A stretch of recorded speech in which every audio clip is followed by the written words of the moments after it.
तन को धार जन्म भाई।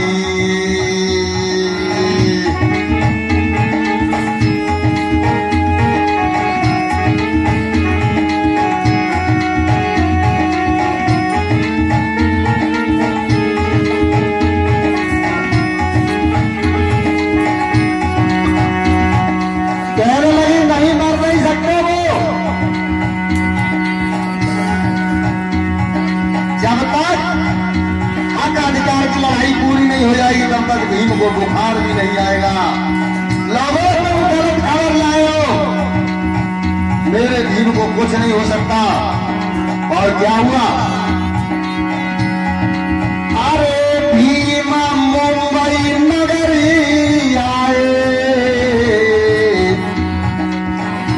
और भारी स्वागत बहु लला गंगाधर नाए पाए।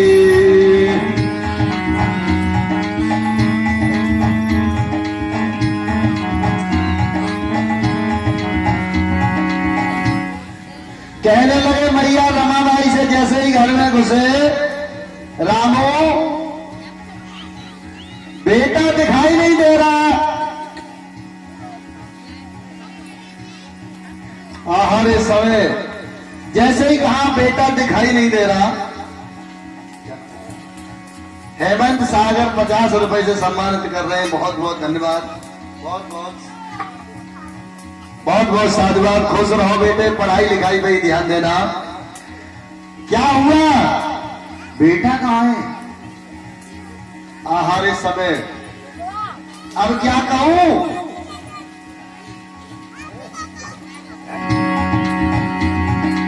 अरे रोई गई फिर रमाबाई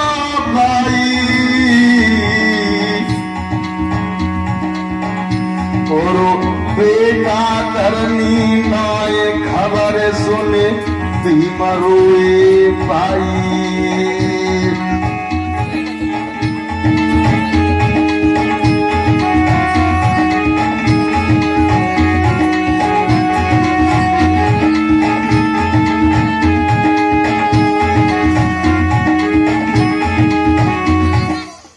आज का दिन आप लोग देख रहे हैं, ये मनुस्मृति दहन क्यों करी थी बाबा साहब ने? बाबा साहब ने बहुत कष्ट उठाए थे अपने जीवन में, इसी किताब की वजह से। अगर ये किताब में नियम नहीं बने होते, मनु ने नियम नहीं बनाए होते, तो बाबा साहब को इतने कष्ट नहीं उठाने पड़ते। इसलिए जब बाबा साहब को याद करते हैं तो हम अपनी जिंदगी को भूल जाते हैं।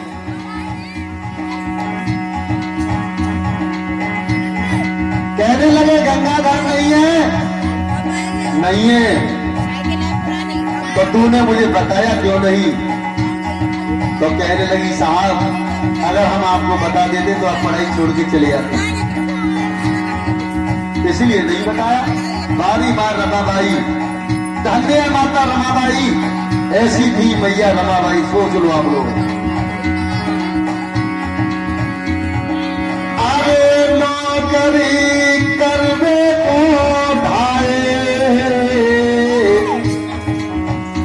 और जब तक जिंदा रहे भीम सम्मान नहीं पाए।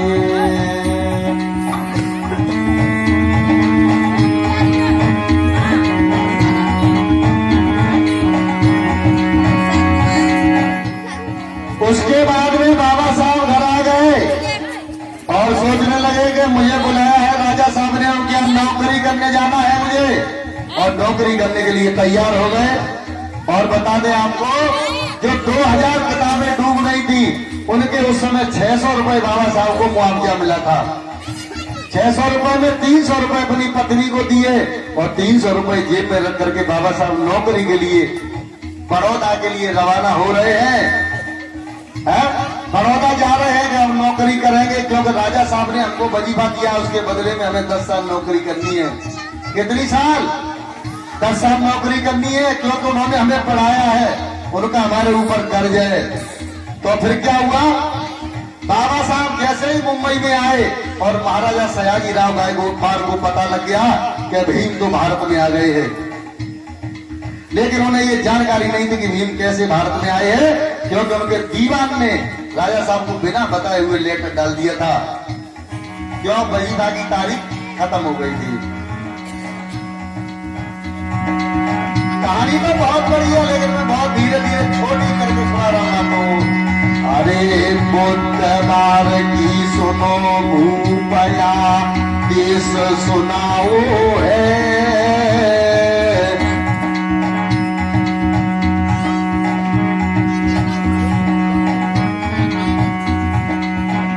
और भीम को स्वागत करो, बचन राजा भरमा हुए।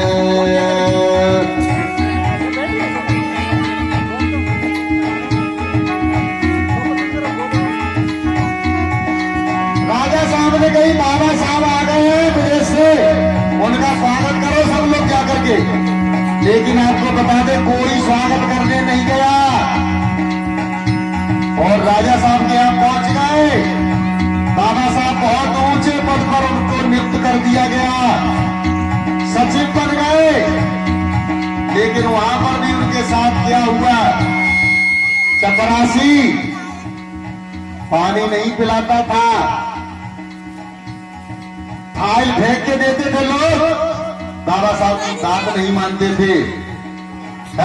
इतने बड़े विद्वान पढ़ लिख करके जब भारत में आए तो उनका कोई सम्मान नहीं। सोचो, आप तो बिना पढ़े लिखे। तब बाबा साहब ने कहा कि मैं इतना पढ़ गया, मेरा तो सम्मान नहीं हो रहा, लेकिन मेरे समाज में जो लोग पढ़े लिखे नहीं है उनकी हालत क्या होगी? है? तो वहां पर दो व्यक्ति थे, जयानंद था और एक विष्णु दत्त शर्मा। इनका सम्मान नहीं हो रहा, लेकिन मेरे समाज में जो लोग पढ़े लिखे नहीं है उनकी हालत क्या होगी? है? तो वहां पर दो व्यक्ति थे, जयानंद था और एक विष्णु दत्त शर्मा। इन दोनों ने बाबा साहब को बहुत बेइज्जत किया। पानी नहीं पिलाया चपरासी ने, और बाबा साहब को रहने के लिए कमरा भी नहीं मिला कहीं। बाबा साहब धर्मशाला में रुके और नाम छिपा करके रुके, बेचारे पारसी बन के रुके। जब लोगों को पता लग गया कि ये अंबेडकर अछूत जात का है और ये धर्मशाला में कैसे रुक गया, तो लोग लाठी डंडे लेकर के उतर गए और बाबा साहब को जान से मारने के लिए इकट्ठे हुए।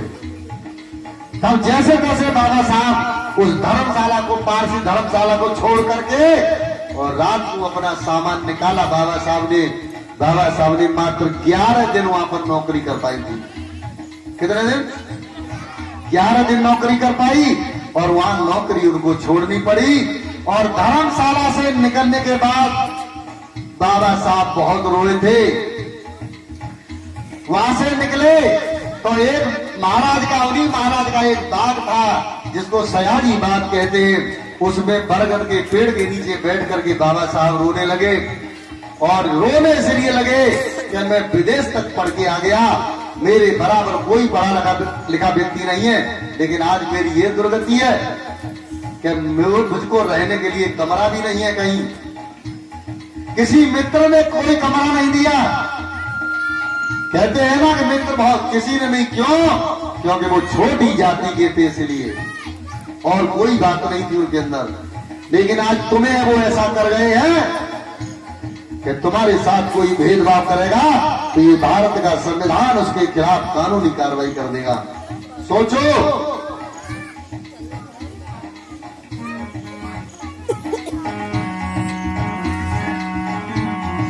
फिर क्या हुआ? अरे बिना क्या रोने गए रोई,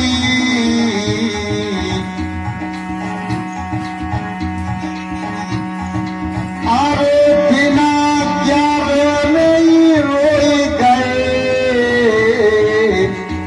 बाबा साहब 11 दिन नौकरी कर पाए और छोड़ नौकरी चले सयाजी बाग में बैठ गए।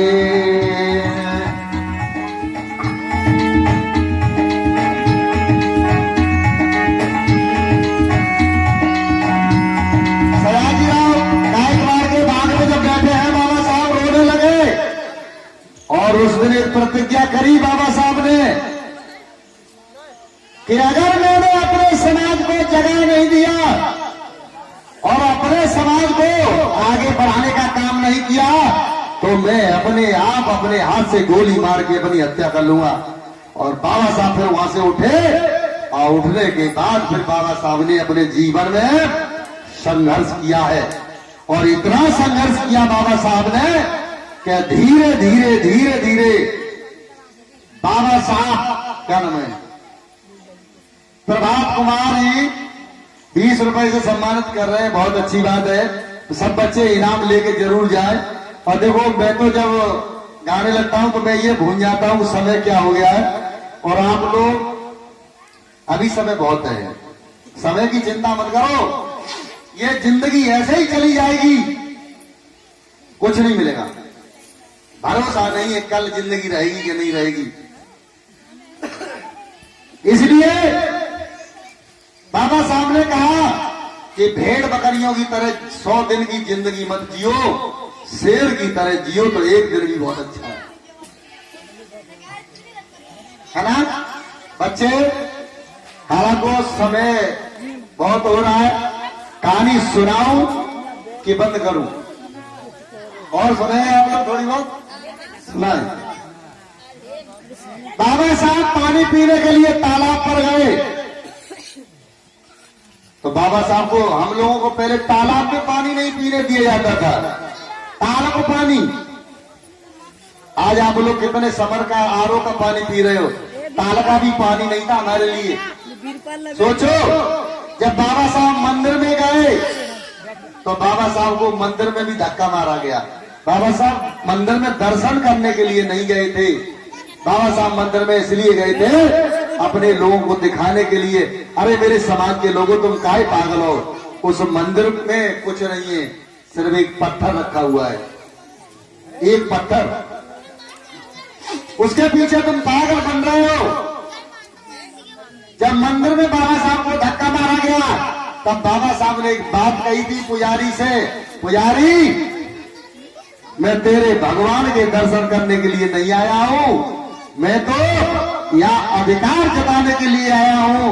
और सुन, तू कह रहा है कि मंदिर में कुत्ता घुस सकता है और अंबेडकर नहीं घुस सकता, तो एक दिन ऐसा आएगा अपने समाज को ऐसा कर जाऊंगा कि मेरा समाज तेरे मंदिरों में नहीं घुसेगा, तेरे मंदिरों में कुत्ते ही घुसेंगे।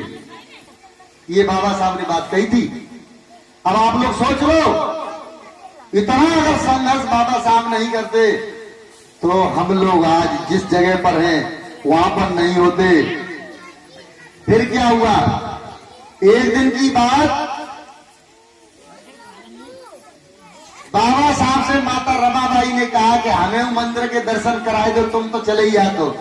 उनने कही हमें यहाँ भर गए करके दर्शन, तू क्या करे जाके, क्या मतलब तुम जाते हो तो कोई बात नहीं, मुझे नहीं जाने, नहीं तू जा, कह दिया जा।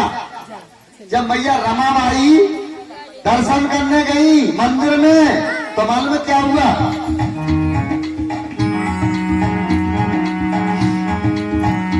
अरे शनिवार की सुनो